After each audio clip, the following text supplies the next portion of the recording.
Inside the Missouri governor's closed-door talks as the Royals eye a stadium move. That is the headline from the Kansas City Star.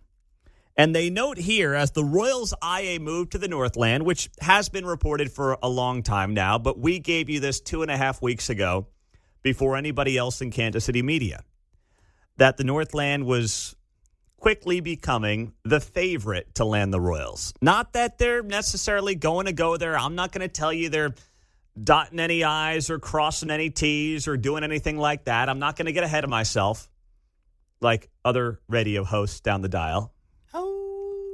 That's a pretty good howl for early on a Friday there, Mark. Thank you. I knew you were up late watching Thursday Night Football, so that's pretty good. Well done. Nice job. You still got those pipes. I'm not going to do that. Not going to make the mistake of dog-named radio hosts in Kansas City. I won't do that. What I will say, though, is that North Kansas City continues to be a front runner. That's it. And the Kansas City Star more or less confirming that in their reporting here, that said there were meetings, closed-door meetings, between the Missouri governor and the Royals and the Chiefs as well. The meetings revealed in records obtained by the Star and later confirmed by Mike Kehoe's office illustrate the significant role the governor, a car salesman by trade, is still playing in negotiations over the team's future. I love it they have to throw in, like, car salesman. Like, what does that mean? And they act like Mike Kehoe was just a guy who was, like, on the lot. Not that there's anything wrong with that. I know plenty of car salesmen. They do a great job. But the guy owned dealerships. All right? He did very well for himself. He didn't come off the lot and then become a politician. I just think the way that that's framed by the Kansas City Star is disingenuous and kind of downplays what Mike Kehoe actually did in the private sector. But they make it clear here that Kehoe has been very much part of these conversations to try to lock the Chiefs and the Royals into the state of Missouri. And if you are somebody who wanted to see the Chiefs and the Royals stay in Missouri, well, you should be very grateful that Mike Kehoe is in that governor's mansion right now. Because he is the best hand that either state has to play. It's Mike Kehoe. It's the governor. I mean, you went from, in Mike Parson, very nice man, but let's be honest. You went from that 25-year-old Subaru Outback to a brand new F-150 coming off the lot.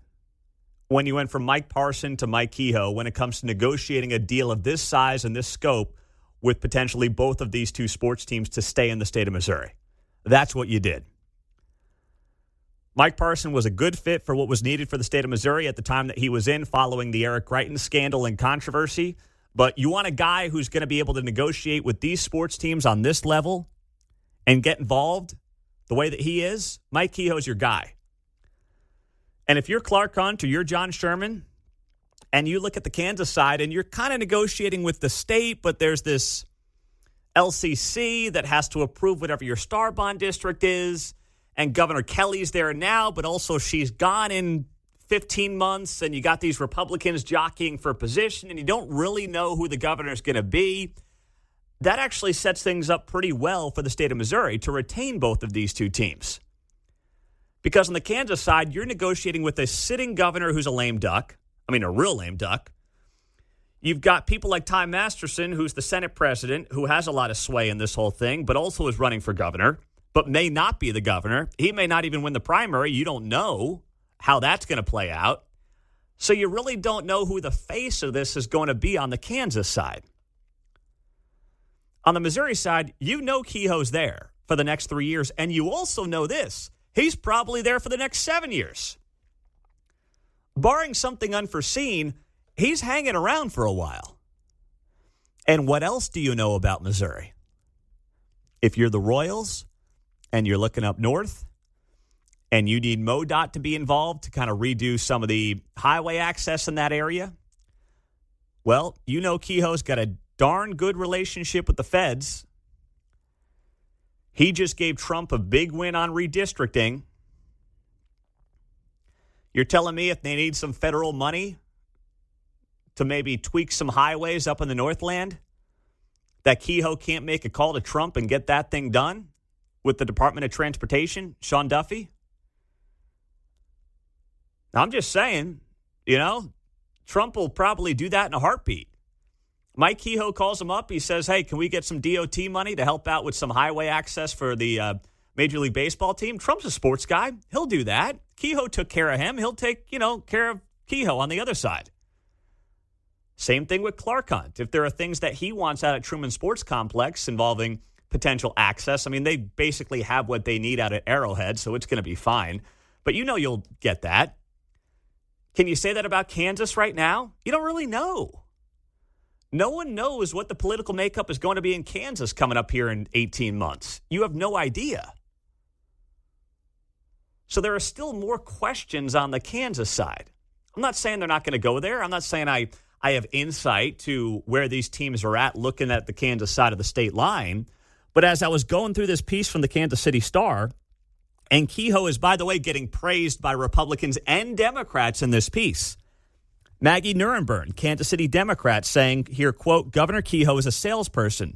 He's going to stick to this until he seals the deal. So I give him a lot of credit for that.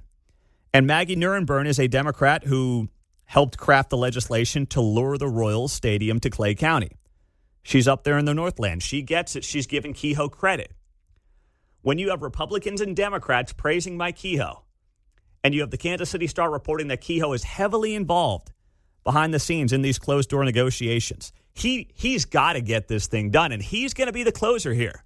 It's not going to be Quentin Lucas. It's not going to be the Clay County commissioners. It's not going to be the North Kansas City mayor. I mean, I'm not knocking them. They're all fine people. But Mike Kehoe's your closer. Who's your closer on the Kansas side right now? You don't really have one. You know what's on the table in Missouri. You think you know what might be on the table in Kansas. You think, maybe. I could get up to 70% if I draw the Star Bond district correctly, but then it's still got to be approved, and then I still have all these other hurdles. And, oh, by the way, I've got to own the stadium outright, which I really don't want to do. If in Missouri, I don't have to own the stadium, but I get a windfall of cash from the state, and then I get a windfall of cash from the county, and I don't even have to really own the stadium. Boy, talk about the best of all worlds here. You've got that right now on the Missouri side of the state line, if you're looking at this and you're the owners of these two teams. That's a darn good deal, and it's an underrated part of the deal they have in Missouri. You go to Kansas, you got to own that stadium outright. You got to upkeep it outright. There's no sales tax money coming in from a county, at least not yet, or a city, at least not yet. And that's why when I get Mayor Skoog, the mayor of Overland Park, has agreed to come on the show coming up on Monday. So we're going to set a time with Kurt Skoog coming up on Monday morning. I'm going to ask him, is he a proponent of the stadium or not? Does he want it in Overland Park for the Royals or not? And, frankly, I'm not interested in hearing the whole, it depends on what they want to do. And if they come here, we'll see. Well, if they're going to come to Overland Park, just give me the take. Do you want them here? What's it going to cost the taxpayer? I mean, these are all things that on the Kansas side still nobody's really answering. You know what the deal is going to be in Missouri. You'll get a bunch of your own sales tax revenues back from the state to pay for your stadium and pay for your upgrades. You know there's got to be a local sales tax component in Jackson County for the Chiefs and in Clay County for the Royals. You know all that's on the table. It's pretty much spelled out at this point. You still don't know what else the ask may look like in Kansas. And the thing that I've got to be careful of on behalf of the taxpayer in Kansas is that it becomes a Star Bond Plus. Not just the Star Bond, which is how it's being sold right now. Hey, don't worry, no cost to you, just additive sales tax revenues, go back to the team, pay off the bonds, the whole thing. It's Star Bond Plus. And by the time you get to the plus part of the conversation, let's be honest, they're moving already, and you really think local politicians are going to get in the way if they pick Wyandotte or they pick Overland Park? You think that local politicians in this town are going to get in the way of that by being like, nope, time to stand up for the taxpayer? Please. You're kidding yourself. That's not going to happen. But that's why now is the time to have that conversation.